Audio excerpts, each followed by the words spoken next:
Hello, আসসালামু আলাইকুম। কেমন আছি আমরা সবাই? সকালে তো একবার দেখা হলো, কথা হলো। আমরা ক্লাস শুরু করব, ঠিক আছে? তো 1 মিনিট একটু সময় নিচ্ছি, আমি ইয়াটা একটু শেয়ার করে দিই, ঠিক আছে?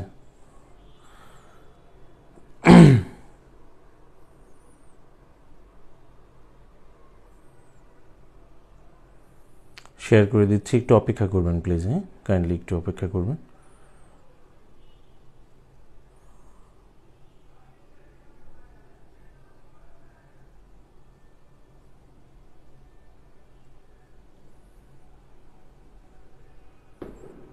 হ্যাঁ, সকালে যে জায়গাটা শেষ করেছিলাম সেখান থেকে শুরু করব।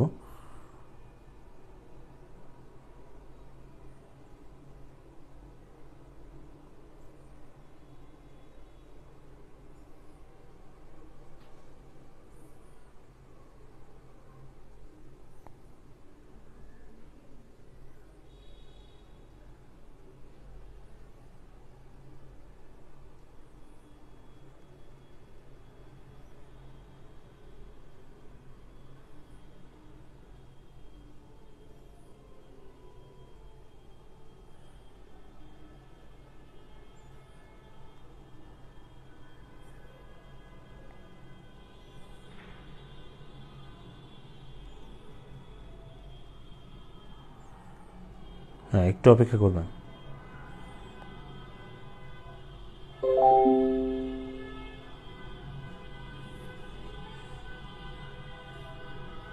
বাইরে মিছিল লেগে গেছে আসলে, খেলা না একটু পরে। আমাদের এলাকায় সব জায়গায় বড় পর্দায় দেখানো হচ্ছে, আমাদের এখানেও বড় পর্দায় দেখাবে। আপনাদের ক্লাসটা শেষ করে হয়তো যাব, বন্ধুরা আসতেছে আসলে এই জন্য।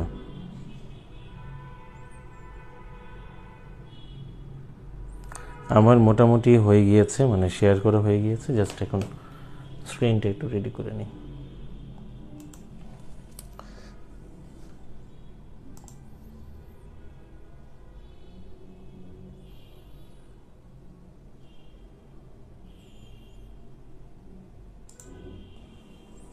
আমার মোটামুটি হয়ে গিয়েছে, এখন তো দুই একজন সকালবেলা মজা নিয়েছিল, ঠিক আছে, যে কথা শোনা যাচ্ছে না, কোথায় তারা, ঠিক আছে?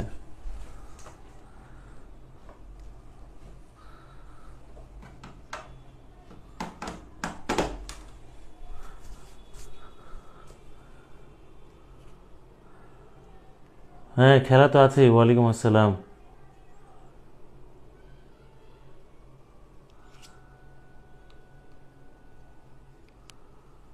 ওয়ালাইকুম আসসালাম।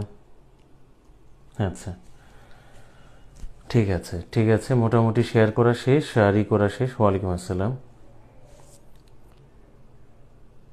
এখন যে জায়গাটায় আমরা ছিলাম, গতকালকে একটু বলে নেই, গতকালকে না, সরি, সকালে আমরা যে জায়গাটায় ছিলাম সেটা হচ্ছে, আবার এখান থেকে শুরু করতেছি, মেন ফ্রেমে আপনার একটু যাবেন, মেন ফ্রেমে যাবেন।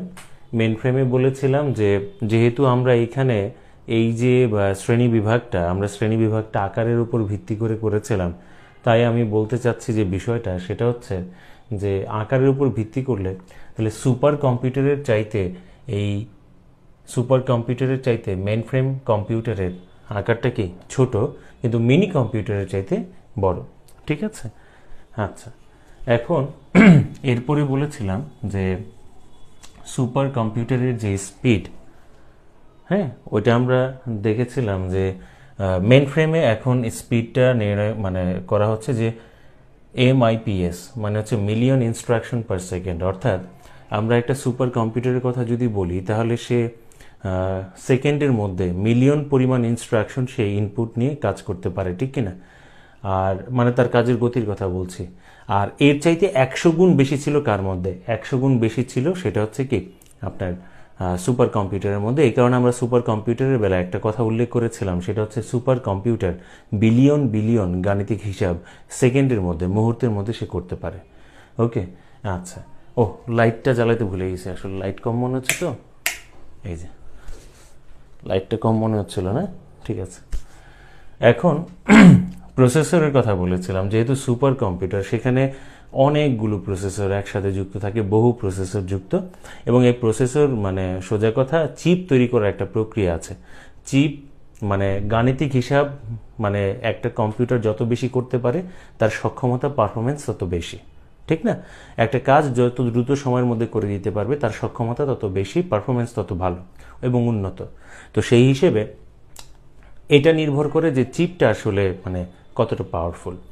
তো সুপার কম্পিউটার আমরা দেখেছিলাম SVLSI প্রযুক্তিতে বা প্রক্রিয়াতে আপনার কি করা হয়, যে চিপ তৈরি করা হয়। আর এখানে হচ্ছে VLSI প্রযুক্তি, মানে হচ্ছে ভেরি লার্জ স্কেল ইন্টিগ্রেশন। এখানে যেমন মিলিয়নের বিষয় থাকে, ওইখানে হচ্ছে বিলিয়নের বিষয়, ঠিক আছে। আচ্ছা, ওই সকালে বলছিলাম যে ব্যাটারি শেষ আর কি, তা আমি একটু রিপিট করলাম এই কথাগুলো আমি রিপিট করলাম।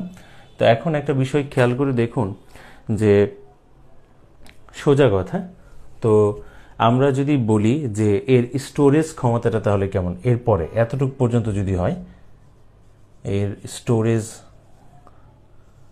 ক্ষমতাটা কেমন, আসলে এর যে স্টোরেজ যে ক্ষমতাটা সেটা হচ্ছে ওই যে আগের মতো সুপার কম্পিউটারের চাইতে কম, কিন্তু মিনি কম্পিউটার বা অন্য যে কোনো কম্পিউটারের চাইতে বেশি। এখন দেখবেন সাধারণত মেইন ফ্রেম কম্পিউটারের যে স্টোরেজের যে এককটা আমরা যে সাধারণ মানে পিসিগুলো ব্যবহার করি বা হচ্ছে এইগুলো ব্যবহার করি, সেখানে ড্রাইভগুলোর মধ্যে ফ্রি স্পেস লেখা থাকে গিগাবাইট, ঠিক না? গিগাবাইট। আচ্ছা, তো এইখানে একটা জিনিস মনে রাখবেন, এটা এই স্টোরেজ ক্ষমতাটা আপনার পিবি মানে পেটাবাইট দ্বারা প্রকাশ করা হয়। কি দিয়ে প্রকাশ করা হয়? পেটাবাইট। যদিও মেমোরির সময় এই এককগুলো নিয়ে কথা বলবো, তবে আমি এখানে একটু বলে দিচ্ছি। 1 পেটাবাইট সমান সমান 1024 টেরাবাইট। এটা হচ্ছে পেটাবাইট,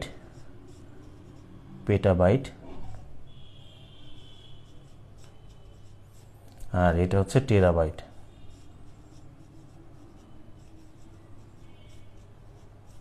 ঠিক আছে, মানে হচ্ছে 1000 গুণ বেশি, 1000 গুণ বেশি।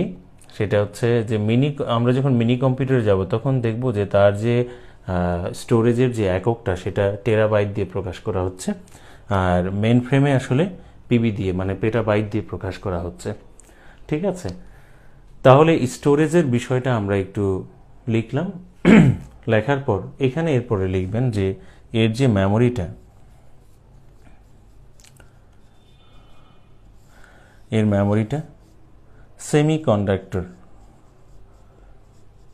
আমরা চুম্বকীয় মানে বাবল মেমোরিতে মেইন ফ্রেম পর্যন্ত যায়নি, সুপার কম্পিউটারে সেটা প্রয়োগ হয়েছে। সেমিকন্ডাক্টর দ্বারা তৈরি। আর সেমিকন্ডাক্টরের বিষয়ে আমরা কিন্তু জেনেছি, কম্পিউটার ক্লাস যেহেতু করেছি, বেসিক ক্লাসে কিন্তু আমরা করেছি আইসি, হ্যাঁ, ট্রানজিস্টর। কারণ আমি এগুলো আগেই পড়িয়েছি এই কারণেই, কারণ হচ্ছে না হয় আপনাদের বারবার যখন এগুলো বলবো তখন আপনাদের কাছে মনে হবে এই জিনিসগুলো অজানা। এই অজানা যেন না থাকে, সেমিকন্ডাক্টর, আইসি, ট্রানজিস্টর, ভ্যাকুয়াম টিউব, এগুলো আমি আগেই পড়িয়ে নিয়েছি। তাহলে এই যে দেখুন, আমরা সাইজের কথা বললাম, স্পিডের কথা বললাম, প্রসেসরের কথা বললাম, স্টোরেজের কথা বললাম, মেমোরির ধরনের কথা বললাম। এখন মনে রাখবেন যে ওই যে বলেছিলাম একটা কথা, সেটা হচ্ছে সুপার কম্পিউটার যেখানে একটা কাজ অন্য সবার চাইতে অতি দ্রুত সময়ের মধ্যে করে দেয়, আর সেখানে মেইন ফ্রেম কম্পিউটার অনেকগুলো কাজ একসাথে নিয়ে কাজ করতে পারে, অনেকগুলো প্রোগ্রাম একসাথে নিয়ে কাজ করতে পারে।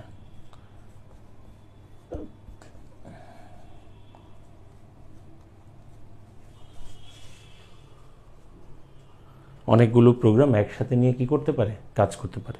এখন ওইখানে ইউজারের সংখ্যা, মানে আমরা বলেছিলাম যে কথাটা, সুপার কম্পিউটারে যে ইউজারের সংখ্যা বলেছিলাম সেটা হচ্ছে অ্যাট এ টাইম 150 থেকে 200 জন এক্সেস নিতে পারে। আর এইখানে ইউজারের ক্ষেত্রে আমরা এটা খেয়াল রাখবো 100 থেকে 150 জন, 100 থেকে 150 জন আপনার কি করতে পারে, একসাথে কাজ করতে পারে। তবে এই মেথডটা হচ্ছে টাইম, এই সময়কে ভাগ করে নিয়ে কাজ করে আর কি, time sharing method, time sharing method. ঠিক আছে, তো এটা আবার এই টাইম শেয়ারিং মেথডের বিষয়টা আমরা পড়ব ওএস মানে অপারেটিং সিস্টেম যখন পড়ব তখন আমরা এটার ব্যাপারে বিস্তারিত পড়ব আবার। ঠিক আছে, আপাতত এইটা জেনে রাখুন যে মেইন ফ্রেম যে কম্পিউটারটা মানে টাইম শেয়ারিংয়ের মেথডের বিষয়টা আসলে অপারেটিং সিস্টেমের সাথে যুক্ত। একটা অপারেটিং সিস্টেম বিভিন্নভাবে কাজ করতে পারে, হ্যাঁ, ইউজারকে সুবিধা দিতে পারে। তো এই যে অনেকভাবে সুবিধা দিয়ে থাকে তার মধ্যে একটা সিস্টেমের নাম হচ্ছে কি টাইম শেয়ারিং। ঠিক আছে, কি ব্যাপার, নেট কি চলে গেল নাকি?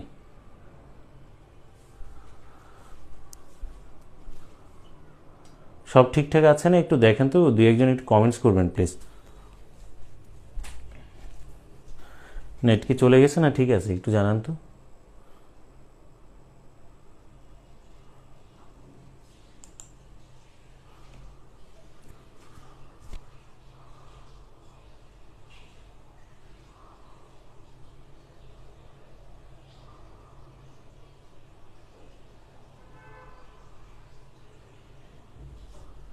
কথা বোঝা যাচ্ছে?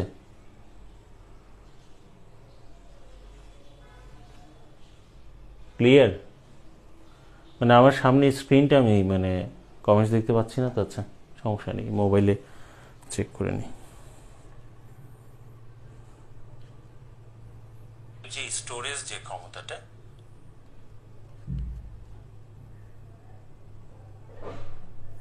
না ঠিক আছে মনে হয়, যাই হোক সমস্যা নেই। ওকে ওকে, হ্যাঁ ক্লিয়ার, ঠিক আছে তো, ওকে ফাইন ফাইন। না আমি একটু সামনে রাখলাম, কমেন্টসগুলো চেক করতে পারবো এই।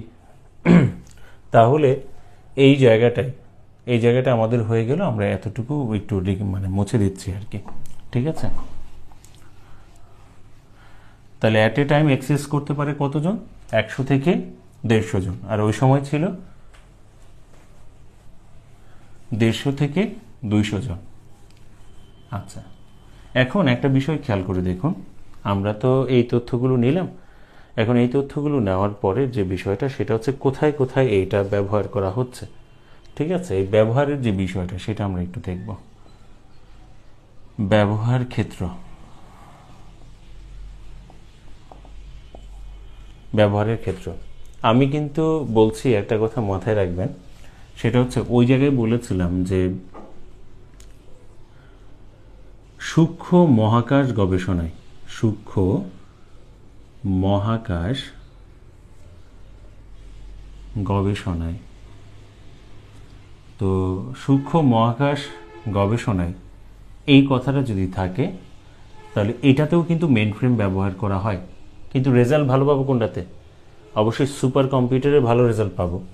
তাহলে এরকম কোনো প্রশ্ন যদি করে তাহলে সুপার কম্পিউটারকে আমরা প্রাধান্য দেব। সুপার কম্পিউটার যদি অপশনে না থাকে তাহলে মেইন ফ্রেম কম্পিউটারকে অ্যান্সার করা যাবে, তবে প্রাধান্য দিব সুপার কম্পিউটারকে।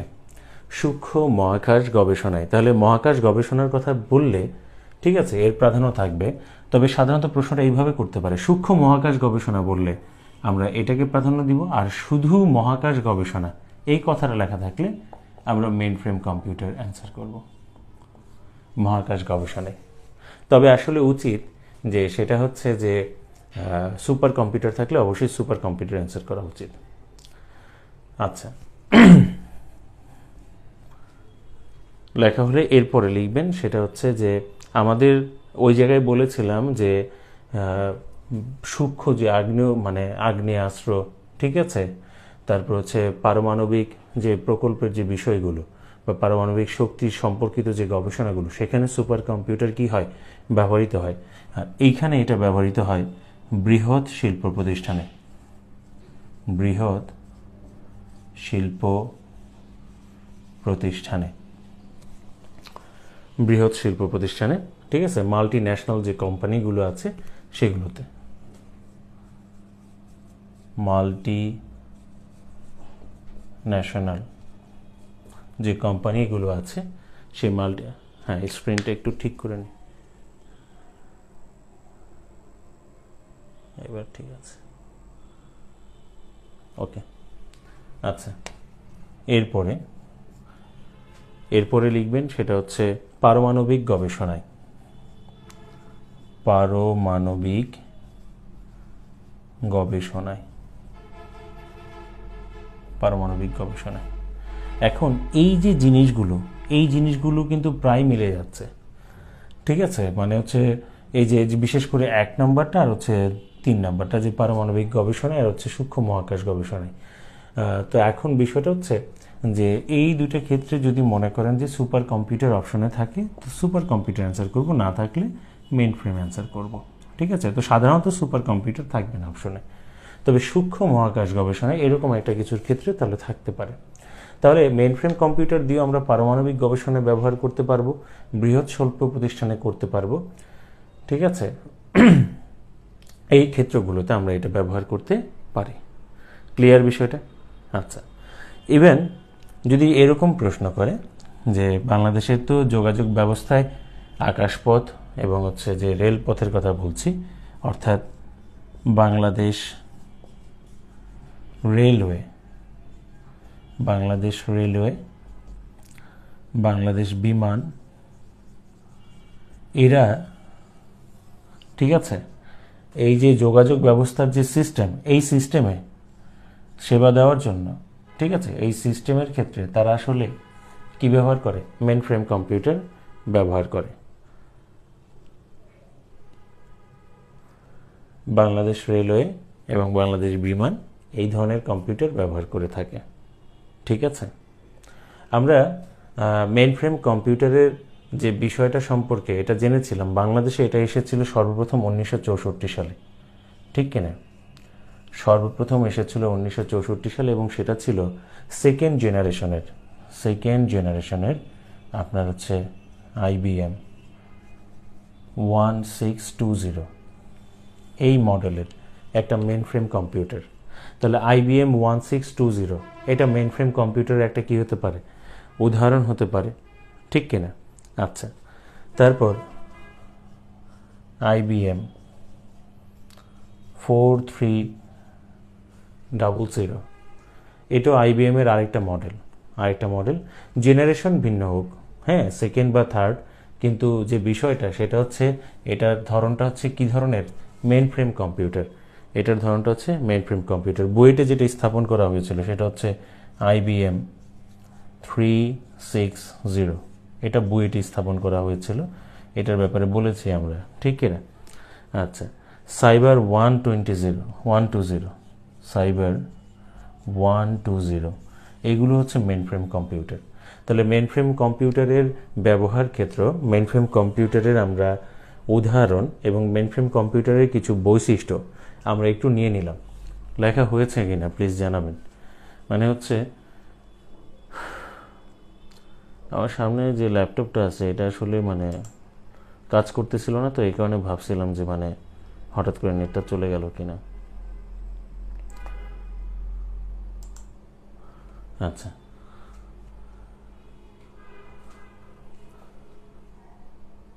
মোবাইল থেকে চেক করার চাইতে এই দিয়ে চেক করাটা ইজি হয়, আসলে মানে দেখতে সুবিধা হয়।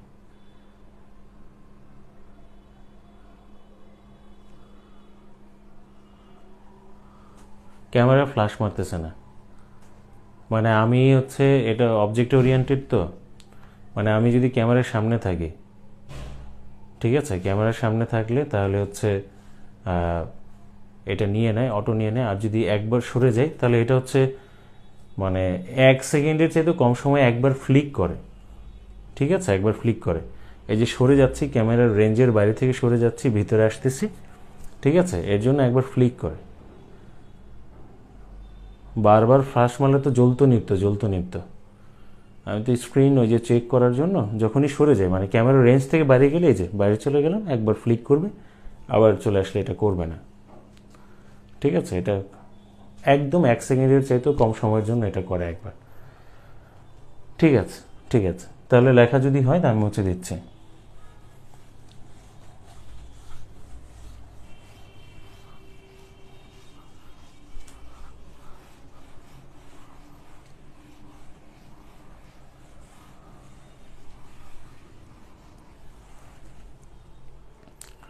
আচ্ছা, তো একটু খেয়াল রাখবেন যে ব্যবহারের মধ্যে এই জায়গায় এসে বললাম যে বৃহৎ শিল্প প্রতিষ্ঠান, ঠিক আছে।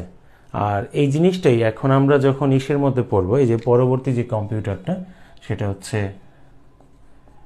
Mini computer. Mini computer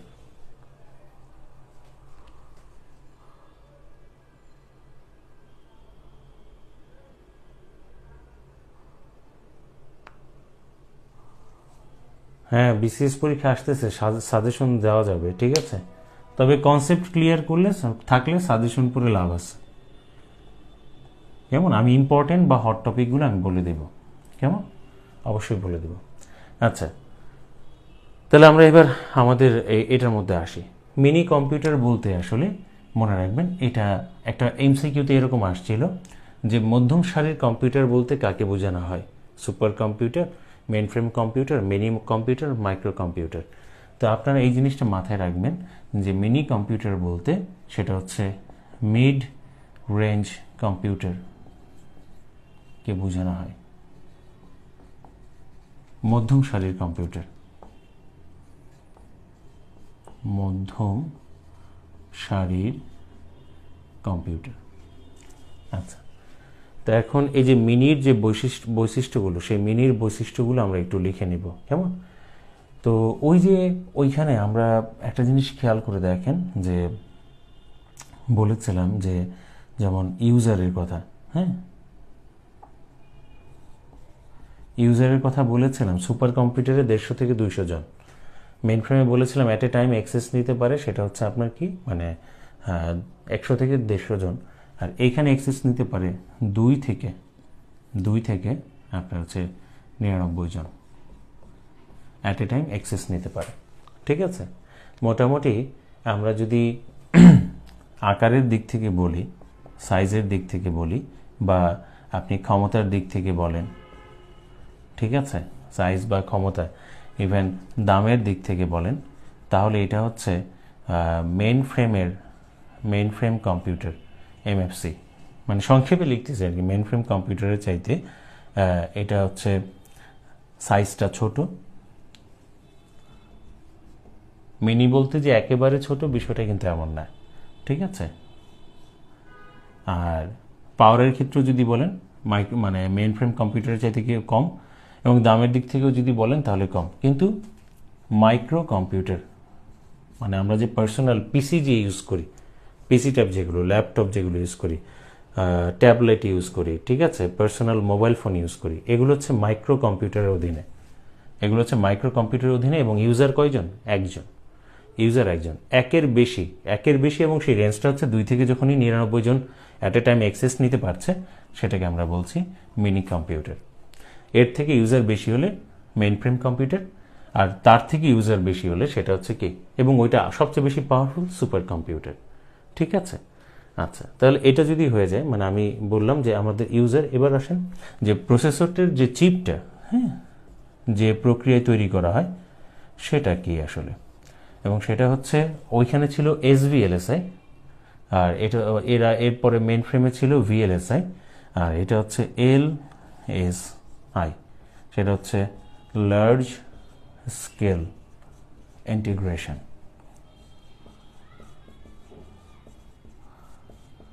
large scale integration, ঠিক আছে। তার মানে এইখানে সার্কিটের সংখ্যা মেইন ফ্রেম সুপার কম্পিউটারের তুলনায় অনেক কম, মানে সুপার কম্পিউটারের তুলনায় অনেক কম। তাহলে আমি একটু বোঝানোর জন্য বলি, যেমন এইখানে সার্কিটের সংখ্যা যদি সুপার কম্পিউটার হইতো তাহলে ধরেন বিলিয়ন, আর মেইন ফ্রেম হলে ধরেন মিলিয়ন। আর এইখানে যেহেতু এই LSI যে প্রযুক্তিটা, এই প্রযুক্তিটাতে মিলিয়ন বা বিলিয়ন পরিমাণ মানে এই একত্রিত করা যায় না একটা ছোট্ট একটা চিপের মধ্যে। ওই মানে এত সংখ্যক সার্কিট স্থাপন করা যায় না। এই সংখ্যাটা হচ্ছে হাজার, ঠিক আছে। তাহলে এর মধ্যে হাজার সার্কিট ইনপুট থাকে। তাহলে হাজার বললে আমরা বুঝে নিব, মানে বোঝানোর জন্য বলছি আর কি। তাহলে ওইটার তুলনায় এটাতে কম হচ্ছে, সার্কিট কম থাকতেছে, তাহলে কাজ করার পরিধিটাও কমে আসবে, ঠিক কিনা। তাহলে প্রসেসরের কথা বললাম, সাইজের কথা বললাম, এসের কথা বললাম, ইভেন এখানে যে বিষয়টা সেটা হচ্ছে যে আমরা মেমোরির ধরনটা যেটা বলবো, মেমোরি, এই মেমোরির যে ধরনটা সেটা হচ্ছে লিখে রাখবেন, এটাও সেমিকন্ডাক্টর দ্বারা তৈরি, সেমিকন্ডাক্টর।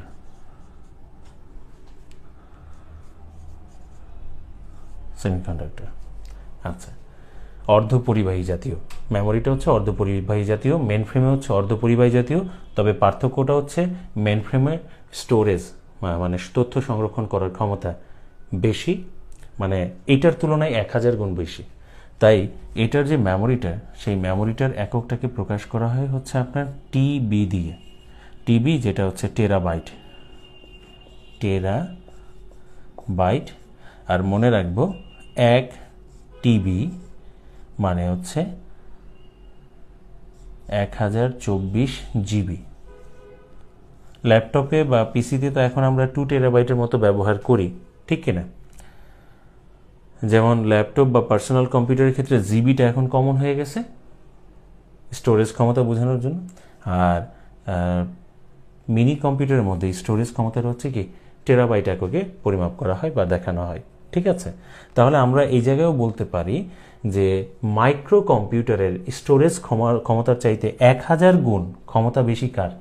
মিনি কম্পিউটারের। আবার মিনি কম্পিউটারের চাইতে স্টোরেজ ক্ষমতা 1000 গুণ বেশি কার? মেন ফ্রেম কম্পিউটারের। মেন ফ্রেম কম্পিউটারের চাইতেও 1000 গুণ বেশি হবে এবং অনেক বেশি হবে সেখানে, ঠিক আছে? সেটা হচ্ছে কোন কম্পিউটারে? সুপার কম্পিউটারে। ক্লিয়ার? আচ্ছা, তাহলে আমরা এই যে কিছু তথ্য লিখে নিলাম। তো এই তথ্যগুলো লেখা হয়েছে কিনা প্লিজ একটু জানান, ঠিক আছে?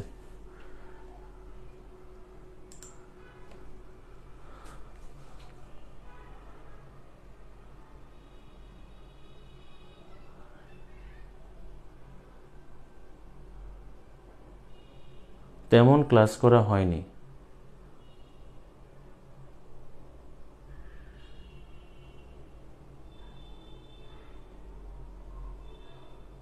আরও বেশির জন্য আপনার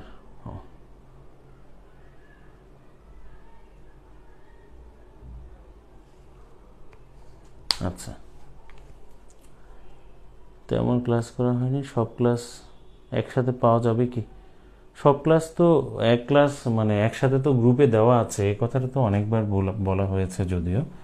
আচ্ছা ঠিক আছে, যদি না জানেন তাহলে গ্রুপে পিন পোস্ট করা সবগুলো ক্লাস একই সাথে একটা জায়গায় পিন করা আছে, হ্যাঁ, ফিচার পোস্টে। দেলোয়ার হোসেন, ঠিক আছে? দরবারে আসছেন তাহলে একদম প্রথম ক্লাস থেকে শুরু করেন, তাহলে একটা ধারাবাহিকতা থাকবে। কেউ যদি হুটহাট করে 7 নম্বর 6 নম্বর ক্লাস থেকে জয়েন করেন তাহলে কিন্তু বুঝতে একটু কষ্ট হবে, কারণ হুটহাট করে মানে এখন তো তথ্যগুলো দিচ্ছি, কারণ এইগুলোর কথা বিষয় মানে আগে বলে দিয়েছি, কেমন? আচ্ছা, ওকে। এবার আসেন ব্যবহারের ক্ষেত্রে। বই ইনশাল্লাহ যদি আল্লাহ রিজিকে রাখে আসলে, হ্যাঁ, বই পাবেন। ব্যবহারের ক্ষেত্র, এখন একটা বিষয় আপনাদেরকে বলি, এই বিষয়টা মাথায় রাখবেন, সেটা হচ্ছে আমি বলেছিলাম এর আগে বৃহৎ শিল্প প্রতিষ্ঠান, খেয়াল করবেন, বৃহৎ শিল্প প্রতিষ্ঠান, মাল্টি ন্যাশনাল যে কোম্পানিগুলো, তারা ব্যবহার করে mainframe computer, mainframe computer. আর এই জিনিসটাই যদি একটু মানে আমরা যদি বলি যে ক্ষুদ্র ক্ষুদ্র শিল্প প্রতিষ্ঠান, যেমন ব্যাংক, বিমা কর্পোরেশন, ঠিক আছে, এরা ব্যবহার করে হচ্ছে মিনি কম্পিউটার। তাহলে এটা খুব ইম্পর্ট্যান্ট একটা ব্যবহার, ক্ষুদ্র শিল্প প্রতিষ্ঠান, ব্যাংক, বিমা, ঠিক আছে? বইটা হলে ভালো হতো। হ্যাঁ আচ্ছা ঠিক আছে, ঠিক আছে। তাহলে ক্ষুদ্র শিল্প প্রতিষ্ঠান, বৃহৎ, তাহলে এটা চলে যাবে কোথায়? মাঝারি শিল্প প্রতিষ্ঠানে, ঠিক কিনা? মাঝারি শিল্প প্রতিষ্ঠান।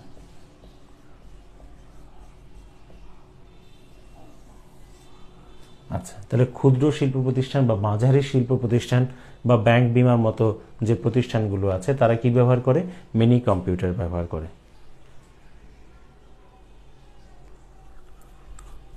কাজ তো করতেছে আসলে ওইভাবে, মানে আমি কাউকে ঝুলিয়ে রাখতে যাচ্ছি না। আপনার বই কিনে, যে কোনো একটা বই কিনে পড়া শুরু করেন, পড়তে থাকেন, ঠিক আছে?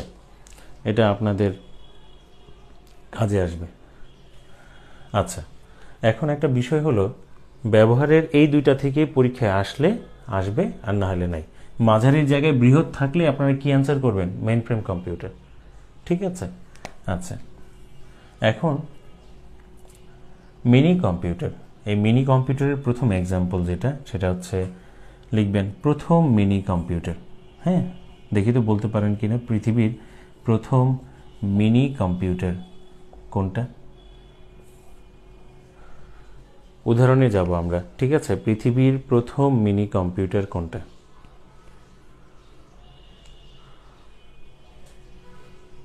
সেটা হচ্ছে PDP-1, নাম হচ্ছে প্রোগ্রামড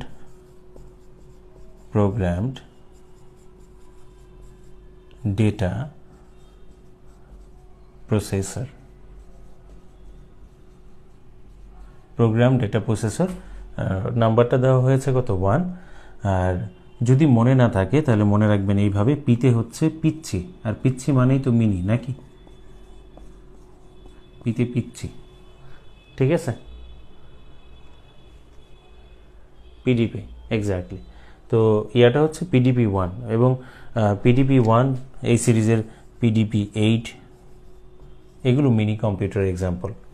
আমি অনুরোধ থাকবে যে এগুলো তো আমি এখন স্লাইডে দেখাতে পারছি না, আপনারা অন্তত গুগলে সার্চ দিয়ে, এই মডেলগুলো সার্চ দিয়ে একবার দেখবেন জিনিসটা কেমন দেখতে। আসলে ওই ভিজুয়ালাইজ হলেও তখন সেই জিনিসটা মনে থাকে, সুন্দর লাগে, ঠিক আছে? তাহলে আমরা এক্সাম্পল হিসেবে জানলাম যে প্রথম মিনি কম্পিউটার হচ্ছে PDP-1। এটাই দেখা যায় বারবার পরীক্ষায়, বা নিচের কোনটি মিনি কম্পিউটার, PDP-1, PDP-8, এই দুইটাই বেশিরভাগ সময় আপনার কি থাকে? অপশনে থাকে।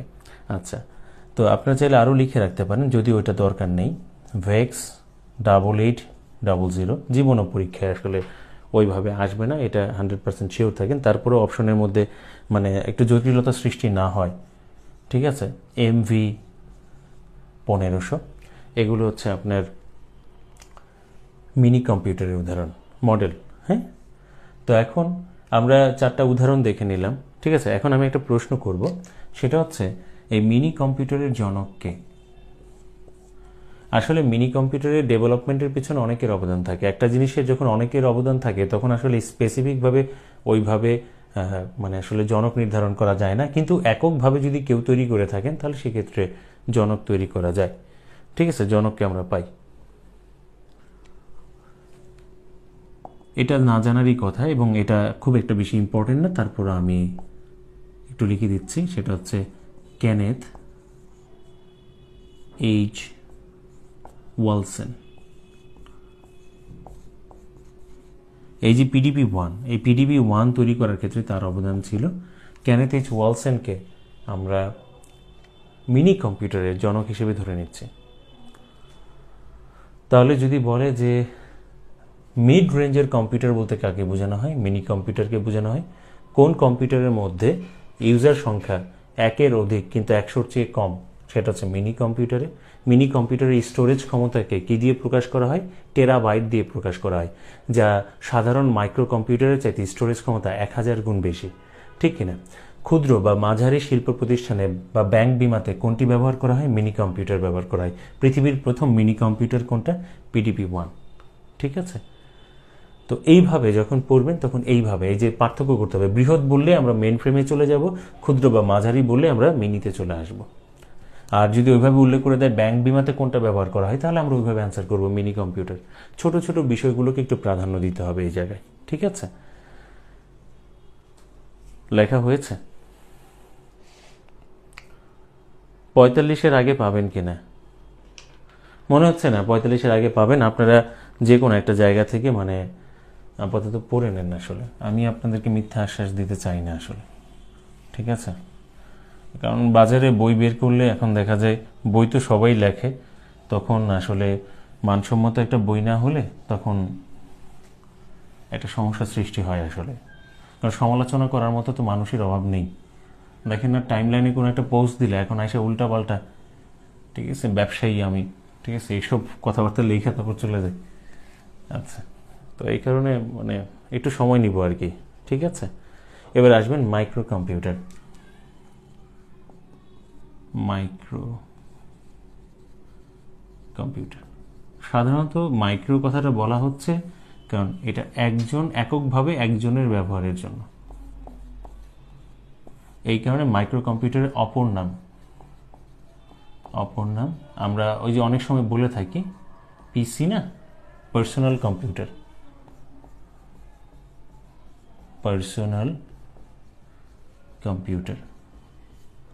ঠিক আছে, পার্সোনাল কম্পিউটার এটারও যে মানে সোজা কথা আকারের দিক থেকে কি সবচেয়ে ছোট। আপনি সাইজ, পাওয়ার, ঠিক আছে, যাই বলেন না কেন, আকারের দিক থেকে সবচেয়ে ছোট মানে ওদের সাথে যদি তুলনা করি সবচেয়ে ছোট। আচ্ছা, তো ক্ষমতাও কি সবচেয়ে কম। এই স্টোরেজের যে বিষয়টা, স্টোরেজের জন্য বা মেমোরিতে এখানেও আপনার ব্যবহার করা হয় সেমিকন্ডাক্টর, বাট যে রেঞ্জটা, সেই রেঞ্জটা হচ্ছে আপনার গিগাবাইট। ঠিক আছে, গিগাবাইট।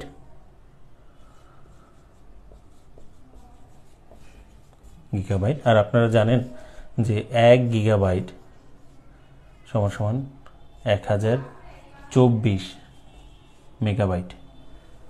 ঠিক আছে, তাহলে যে বিষয়টা দাঁড়ালো সেটা হচ্ছে যে একটা সময় তো এমন ছিল যে 128 সিডিসিল মোবাইল নিয়ে আসছিল আর কি, 128 মেগাবাইটের মেমোরি ফ্রি দিত। ঠিক আছে, ওদের যে সিডিএমএ যে সিমের সিস্টেম, যে মোবাইলের মধ্যেই তো সিম সংযুক্ত থাকতো, 128 মেগাবাইট। এটা যে মানে কত কিছু ছিল আমাদের কাছে, এর চাইতেও ছোটো। মানে ওই সময় আস্তে আস্তে এখন মেমোরির সাইজ কত বড় হয়ে গেছে, কিন্তু সেই আবেগটা কিন্তু নেই। একসময় এফএম রেডিওর জন্য যে কত কিছু করতাম, মানে ওই যে রাস্তায় কিনতে পাওয়া যেত 150 থেকে 200 টাকার মধ্যে, 100 টাকা দিয়েও কেনা যেত। যদিও রেডিও তৈরি করতে মানে ওইরকম ছোট্ট এফএম রেডিওগুলো তৈরি করতে 100 টাকাও খরচ হয় না। তো যাই হোক, কিন্তু মানে ওইটার প্রতি যে একটা আবেগ ছিল, মানে বাসায় যখন মানে টিউশন করে কম্পিউটার কিনলাম, কিন্তু তখন ওই আবেগটা আসলে কাজ করেনি। ঠিক আছে,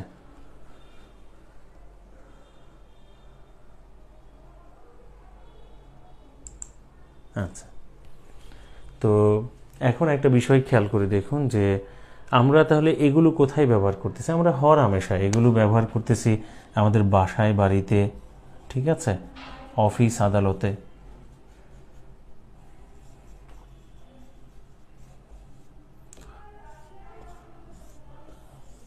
নিজেদের এককভাবে ব্যবহারের জন্য, কাজ করার জন্য আমরা ব্যক্তিগত, সোজা কথা এক কথা আমি এখানে বলে দিই যে ব্যক্তিগত ব্যবহারের জন্য, এত কিছু না, ব্যক্তিগত ব্যবহারের জন্য আমরা আসলে মাইক্রো কম্পিউটারটা ব্যবহার করি। এখন একটা কথা বলি, মাইক্রো নামটা আসলে কেন? মাইক্রো নামটা আসলো কারণ এর যে প্রসেসর, এই প্রসেসরের মধ্যে যেটা করা হয়ে থাকে সেটা হচ্ছে যে মাইক্রো প্রসেসর ব্যবহার করা হয়। আমি একটু রিপিট করি, গত ক্লাসে মানে বলেছিলাম যে সকালেরটা না, এর আগের কম্পিউটারের ক্লাসে মাইক্রো প্রসেসর এবং মাইক্রো কন্ট্রোলারের মধ্যে পার্থক্য বুঝিয়েছিলাম। তো মাইক্রো প্রসেসরটা হচ্ছে কি, যে বলতে সোজা কথা সিপিইউটাকে বোঝানো হয়। যে সিপিইউটার মধ্যে আসলে যে আপনার কি থাকে, এএলইউ থাকে, arithmetic logic unit, memory unit, আর হচ্ছে কন্ট্রোল ইউনিট, ঠিক কিনা? বাট কিবোর্ড, মাউস, ইনস্ট্রাকশন দেওয়ার জন্য, আউটপুট দেখার জন্য যে বিষয়গুলো, সেগুলো আমাদের আলাদাভাবে সংযুক্ত করতে হয়। কিন্তু মাইক্রো কন্ট্রোলার, সেই মাইক্রো কন্ট্রোলারের মধ্যে সব কিছু একসাথে থাকে, পেরিফেরালসগুলো আলাদাভাবে সংযুক্ত করতে হয় না। এই কারণে ওইটা সাধারণত ব্যবহার করা হয় এমবেডেড যে কম্পিউটারগুলো, যেমন ওই যে বলেছিলাম AC, washing machine, ATM machine, ওইগুলোর মধ্যে। ওইগুলোর মধ্যে মাইক্রো কন্ট্রোলার ব্যবহার করা হয়, মাইক্রো প্রসেসর না, কারণ মাইক্রো প্রসেসর ব্যবহার করলে পেরিফেরালসগুলো আলাদাভাবে ব্যবহার করতে হবে, ঠিক আছে, ইনপুট আউটপুটের জন্য আর জিনিসগুলো আলাদা আলাদাভাবে ব্যবহার করতে হবে। তো মাইক্রো প্রসেসর ব্যবহার করা হয় বিধায় এর নাম দেওয়া হয়েছে মাইক্রো কম্পিউটার, ঠিক আছে। আচ্ছা, ইভেন ব্যবহারের জন্য এককভাবে ব্যক্তিগতভাবে ব্যবহার করে থাকি, তাই অপর নাম আমরা বলতে পারি কি পার্সোনাল কম্পিউটার। লেখা হয়েছে কেন?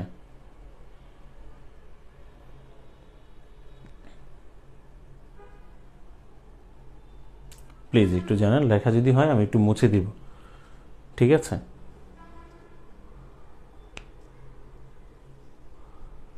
আচ্ছা, এখন আসলে এটার উদাহরণে যাচ্ছি না কেন, কারণ মাইক্রো কম্পিউটারের প্রকারভেদ আছে, ঠিক আছে। মাইক্রো কম্পিউটারে কি আছে? প্রকারভেদ আছে, তাই প্রকারভেদের মধ্যে যা যা জানবো ওইটাই তো মাইক্রো কম্পিউটারের উদাহরণ হিসেবে চলে আসবে, তাই আলাদাভাবে লিখছি না, ঠিক আছে।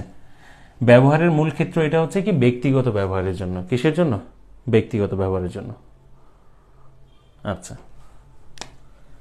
এবার আসুন, মূলত মাইক্রো কম্পিউটারকে আমরা 4টা ভাগে ভাগ করতে পারি: ডেস্কটপ, ল্যাপটপ,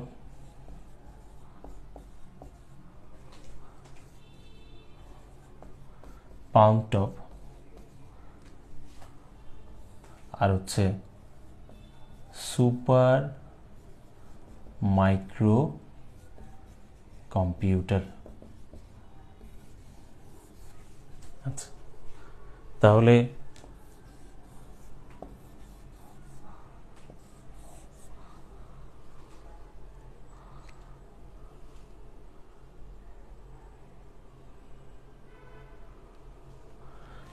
মাইক্রো কম্পিউটার তো আবিষ্কারের পেছনে অনেকের অবদান, এই কারণে বলছি যে এককভাবে যে এসেছে বিষয়টা কিন্তু এমন না, ঠিক আছে। এটা কোম্পানি হিসেবে মাইক্রো কম্পিউটার এনেছে, কোম্পানি। যেমন মাইক্রো প্রসেসর তৈরি করা একটা ভালো প্রতিষ্ঠান হচ্ছে ইন্টেল, হ্যাঁ, ইন্টেল মাইক্রো প্রসেসরগুলো তৈরি করে থাকে, চিপগুলো তৈরি করে থাকে, তো সেই হিসেবে এটা একটা প্রতিষ্ঠান হিসেবে এনেছে আসলে, ঠিক আছে। আর এই যে ভার্সনগুলো এখন দেখতেছে, এখন মাইক্রো কম্পিউটার কে আবিষ্কার করলেন? এখন মাইক্রো কম্পিউটারের মধ্যে ডেস্কটপ আছে, ল্যাপটপ আছে, পাম টপ আছে, সুপার মাইক্রো কম্পিউটার আছে, এখন কোনটাকে বলবা? ঠিক না? এখন কোন জিনিসটাকে বলবা? মাইক্রো কম্পিউটারের অধীনে তো ডেস্কটপ আছে, ল্যাপটপ আছে, পাম টপ আছে, সুপার মাইক্রো কম্পিউটার আছে, তাহলে এগুলো আলাদা আলাদা প্রতিষ্ঠান নিয়ে আসছে, এই কারণে এককভাবে ওইভাবে মানে আবিষ্কারক হিসেবে মানে ওইভাবে বলা যায় না। তবে মানে মাইক্রো কম্পিউটারের গবেষণার ক্ষেত্রে যার অবদান ছিল, হ্যাঁ, মাইক্রো কম্পিউটারের মানে গবেষণার ক্ষেত্রে বা আনার ক্ষেত্রে, গবেষণার ক্ষেত্রে যার অবদান সবচেয়ে বেশি ছিল তার নাম হচ্ছে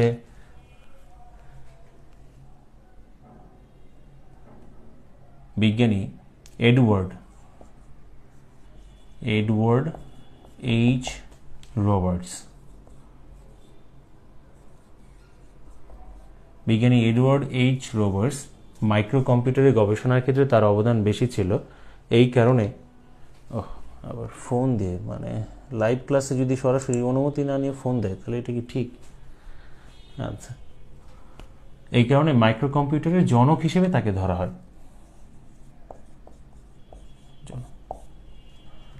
আচ্ছা, এবার একটা বিষয়, সেটা হচ্ছে যে এই যে মাইক্রো কম্পিউটার, ডেস্কটপ, ল্যাপটপ, পাম টপ আর হচ্ছে সুপার মাইক্রো কম্পিউটার। ডেস্কটপের মানে বিষয়টা তো আমরা বুঝছি যে মানে যে জিনিসটা আসলে ওই যে ডেস্কের মধ্যে মানে টেবিলের মধ্যে বসিয়ে তারপর রাখতে হয়, ঠিক কিনা? টেবিলে রেখে আমরা কাজ করে থাকি, এই কারণে ডেস্কটপ বলে থাকি, এবং আমরা বলে থাকি যে সহজে বহনযোগ্য নয়। মানে সহজে বহনযোগ্য মানে আপনি উঠাইতে পারবেন না বিষয়টা এমন না, মানে সবসময় নিজের সাথে ক্যারি করতে পারবেন না, ঠিক আছে। সহজে বহনযোগ্য নয় মানে নিজের সাথে সবসময়, এই যে আপনার যে বাসার পার্সোনাল পিসিটা, এটার সাথে ল্যাপটপকে নিজে নিজে নিয়ে ঘুরতে পারবেন, ঠিক না? তাহলে ওইটা সহজে বহনযোগ্য, কিন্তু পিসিটা সহজে বহনযোগ্য নয়, মানে সাথে নিয়ে ঘোরা যায় না, ওই হিসেবে আমি বলছি। আচ্ছা, ল্যাপটপ, ল্যাপ শব্দের অর্থ তো আমরা বুঝি, এটা আসলে কোলে, আমরা কোলের কথা যেটা বুঝাই সেটা হচ্ছে মানে কোলে রেখে কাজ করা যায়, ঠিক আছে। তার মানে কি সহজে বহনযোগ্য, সহজে বহনযোগ্য, ঠিক আছে। সহজে বহনযোগ্য, কোলের উপর রেখে কাজ করা যায়, এই কারণে এটার নাম দিয়েছি কি আমরা ল্যাপটপ। আর এই ল্যাপটপকে আমরা দুই ভাগে ভাগ করতে পারি। হ্যাঁ, একটা হচ্ছে নোটবুক বা নেটবুক,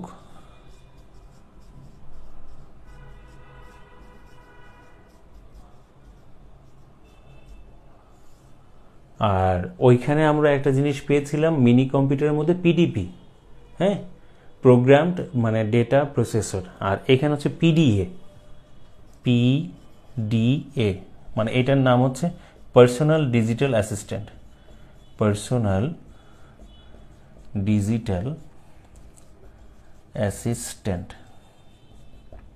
ওকে, তো এই যে নোটবুক বা নেটবুকের কথাটা যদি বলি, মানে হচ্ছে একটা পার্থক্য হচ্ছে যে ল্যাপটপে আমরা সাইডে একটা বাটনে যদি ক্লিক করি তাহলে দেখা যায় যে ডিভিডি বা সিডি প্লেয়ার সেটা থাকে, কিন্তু নোটবুক বা নেটবুকে সাধারণত ডিভিডি বা সিডি প্লেয়ারটা থাকে না।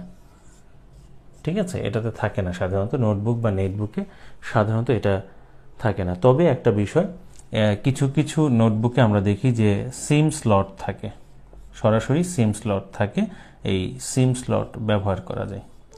আচ্ছা, পিডিএ পার্সোনাল ডিজিটাল অ্যাসিস্ট্যান্ট, আসলে এটা বলতে যেটা বোঝানো হয় সেটা আমরা যে মোবাইল ফোনটা ব্যবহার করি না, এই মোবাইল ফোনটাই হচ্ছে এটা, মানে অ্যান্ড্রয়েড যুক্ত মোবাইল ফোনটাকে আমরা পার্সোনাল ডিজিটাল অ্যাসিস্ট্যান্ট পিডিএ বলছি। এটাই হচ্ছে ল্যাপটপের একটা ভার্সন। তাহলে ল্যাপটপকে আমরা দুই ভাগে ভাগ করতে পারতেছি, একটা নোটবুক আর একটা হচ্ছে কি পিডিএ পার্সোনাল ডিজিটাল অ্যাসিস্ট্যান্ট। আর এটাকে আমরা বলছি সহজে বহনযোগ্য। ঠিক আছে, সহজে বহনযোগ্য, কোলের উপর রেখে কাজ করা যায়। পালম টপ, পালম টপ বলতে কাকে বোঝানো হচ্ছে? পালম টপ বলতে বোঝানো হচ্ছে আমরা যে ট্যাবলেট পিসিগুলো ব্যবহার করি, মানে ট্যাবলেট পিসি পার্সোনাল কম্পিউটার, মানে সেটা হচ্ছে ট্যাবলেটগুলোর সাইজ সাধারণ মোবাইলের চাইতে স্ক্রিনটা অনেক বড় হয়, সাইজটা বড় হয় আকারের দিক থেকে, হাতের তালুতে রেখে কাজ করি আমরা, এভাবে রেখে তারপর এভাবে কাজ করতেছি, এই কারণে নাম দিয়েছি পালম টপ। সোজা কথা, এক কথায় মানে ট্যাবলেট পিসি বলতে সিম স্লট কি, মানে সিম স্লট মানে হচ্ছে মোবাইলে যে সিম স্লট থাকে, সিম ভরা মানে ভরার একটা সিস্টেম থাকে। ঠিক আছে, থাকতে হবে, বিষয়টা বাধ্যতামূলক না, কিন্তু নোটবুক বা নেটবুকের একটা ভার্সন যেখানে সিম স্লট থাকে।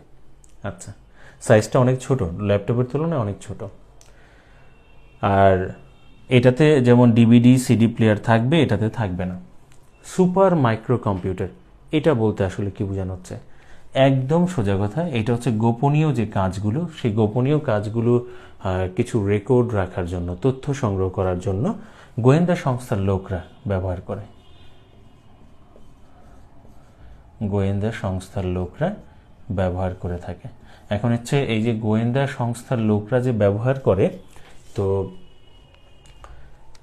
দেখবেন ওই যে সোজা কথা, ওই যে পেন ক্যামেরা যেগুলো, ঠিক না, পেনের মধ্যে একটা স্টোরেজ থাকে আর ছোট্ট ক্ষুদ্র একটা ক্যামেরা থাকে, তারপরে যে বাটনের মানে বোতামের মধ্যে ক্যামেরা ফিট করা, ঠিক আছে, স্টোরেজ করার ক্ষমতা, ডেটা ট্রান্সফার করার একটা বিষয় থাকে, ওইগুলোকে আমরা আসলে বলে থাকি সুপার মাইক্রো কম্পিউটার। ঠিক আছে, ওইগুলো কি বলে থাকি? Super micro computer. গোয়েন্দা সংস্থায় তথ্য সংগ্রহ করার জন্য ব্যবহার করা হয়। তাহলে এই যে মাইক্রো কম্পিউটার আমরা দেখতেছি চারটা ধরন: desktop, laptop, palmtop, super micro computer. আর ল্যাপটপকে আমরা দুইটা ভাগে ভাগ করেছি, একটা হচ্ছে নোটবুক বা নেটবুক, আর একটা হচ্ছে কি পিডিএ মানে mobile phone, personal digital assistant নামে পরিচিত। তাহলে মোবাইল ফোনকে আমরা বলছি কি পার্সোনাল ডিজিটাল অ্যাসিস্ট্যান্ট। তাহলে আপনারা একটু জানাবেন যে এটা লেখা হয়েছে কিনা, বুঝতে পেরেছেন কিনা, প্লিজ একটু জানান।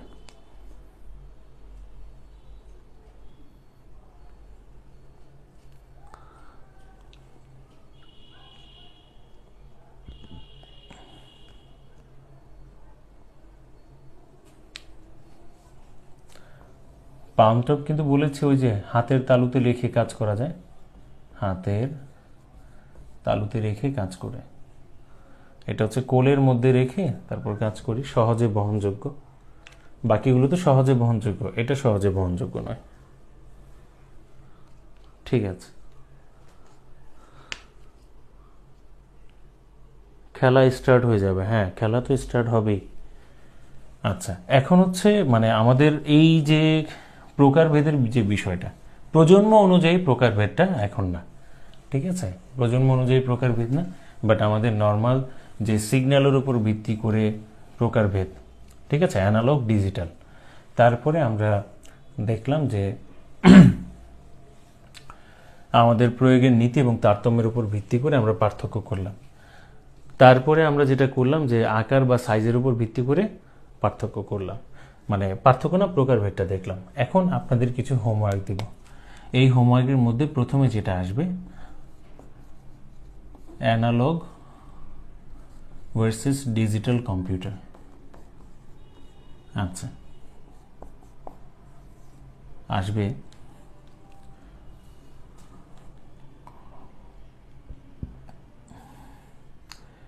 এরপরে আমরা যেটা দেখব সেটা হচ্ছে super computer versus main frame computer. এটা অবশ্যই করতে হবে প্লিজ। আর আরেকটা হচ্ছে main frame computer versus mini computer versus micro computer. আপনারা মানে ইসের দিক থেকে, পার্থক্য করার দিক থেকে আপনারা কিভাবে পার্থক্য করতে পারেন খুব ইজিলি, আমরা যে তথ্যগুলো পেয়েছি সেগুলো দিয়ে, যেমন আকার দিয়ে পার্থক্য করতে পারেন, শক্তি দিয়ে পার্থক্য করতে পারেন, ইউজার দিয়ে পার্থক্য করতে পারেন, ঠিক আছে, প্রসেসরের প্রযুক্তিটা দিয়ে পার্থক্য করতে পারেন, ঠিক আছে। মানে এই তিনটার মধ্যে পার্থক্য, এটা আপনাদের হোমওয়ার্ক হিসেবে থাকবে, ঠিক আছে। পার্থক্য পড়লে তার মানে পাশাপাশি তথ্যগুলো থাকে তো মনে রাখতে সুবিধা হয়।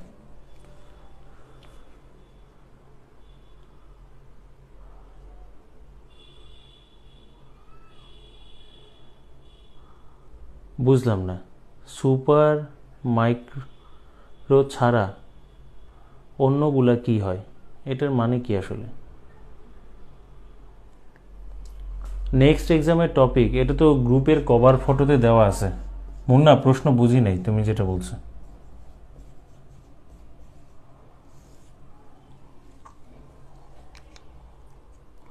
সুপার মাইক্রো তো মাইক্রোর অধীনে রে বাবা। মাইক্রো কম্পিউটারের মধ্যে একটু সাইজটা আর একটু ছোট বিধায়, ঠিক আছে, মানে সেটাকে আমরা সুপার মাইক্রো নাম দিয়েছে। হ্যাঁ, কভার ফটোতে দেওয়া আছে, মেডিকেল সায়েন্সের উপর এক্সাম।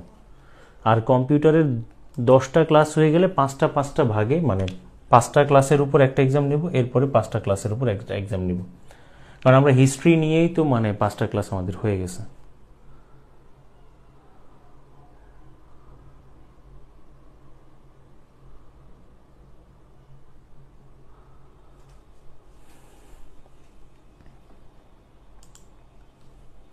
আচ্ছা মুন্না, তোমার প্রশ্ন বুঝতে পারিনি ভাই।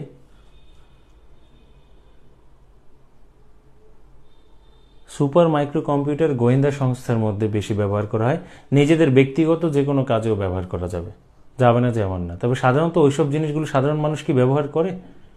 এত ছোট জিনিস আমি কি সবসময় বাটনের মধ্যে এসব লাগিয়ে, মানে আমার তো এত তথ্য সংগ্রহ করার কিছু নেই, ঠিক না?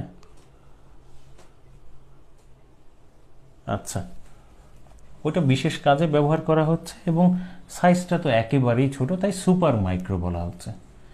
ঠিক আছে, তাহলে আজকে এই পর্যন্তই, কেমন? আজকে এই পর্যন্তই।